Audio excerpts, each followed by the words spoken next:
crois que les sirènes ne sont que des créatures de contes et légendes, détrompe-toi. Ce que tu vas entendre est une histoire cachée pendant des siècles, un amour interdit et une malédiction qui a changé la mer pour toujours. Reste jusqu'à la fin, tu découvriras un secret que même les vagues n'osent révéler.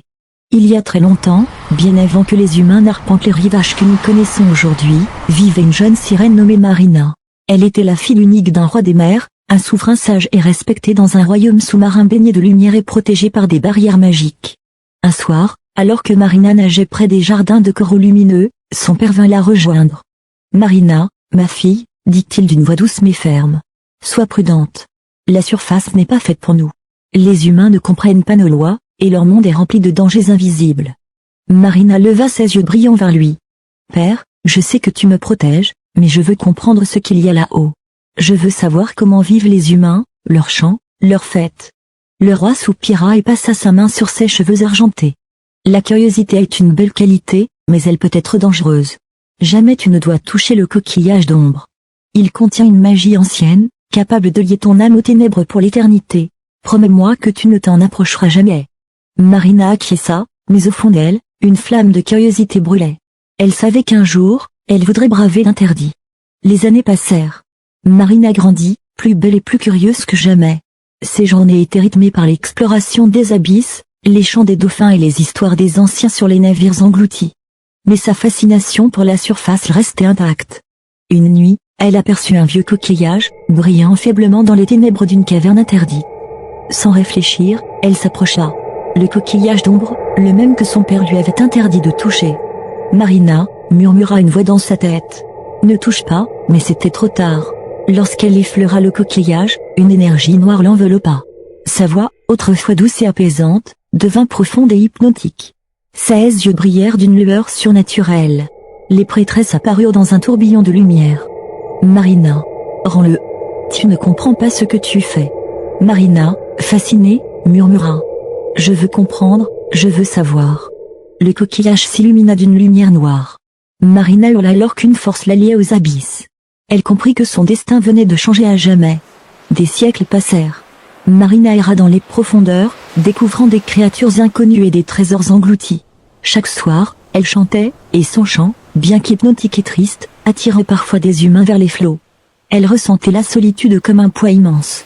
Puis un jour, elle aperçut un jeune prince au bord de l'eau, curieux et courageux. Pour la première fois depuis des siècles, elle sentit son cœur battre pour quelqu'un. « Qui êtes-vous » demanda Marina en émergeant des vagues. « Je suis un prince, dit-il, fasciné. Et vous, vous êtes une sirène ?» Marina inclina la tête. « Oui, mais je ne suis pas comme les autres. Je suis maudite. Mon chant attire ceux qui m'écoutent. Il est dangereux pour vous. » Le prince sourit doucement. « Je n'ai pas peur. Au contraire, je veux comprendre. » Chaque nuit, ils se retrouvaient.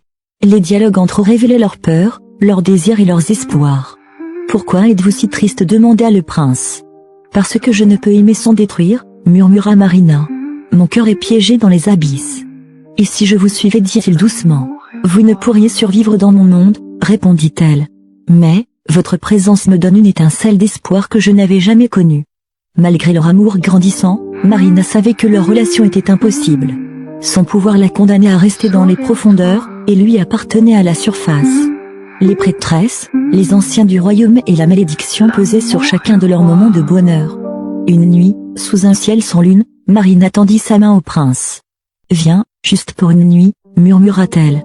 Il la prit et, ensemble, ils flottèrent au-dessus des vagues. Pour un instant, tout semblait possible. Mais Marina savait que le lendemain, la réalité les séparerait encore. « Je ne veux plus te nuire » dit-elle avec émotion. « Je dis, je t'aime. »« Et moi je t'aime » répondit-il. « Mais pourquoi doit-il y avoir un mur entre nous ?» Marina baissa les yeux, triste mais résolue. « Parce que je suis une sirène maudite. Et toi, tu es un humain.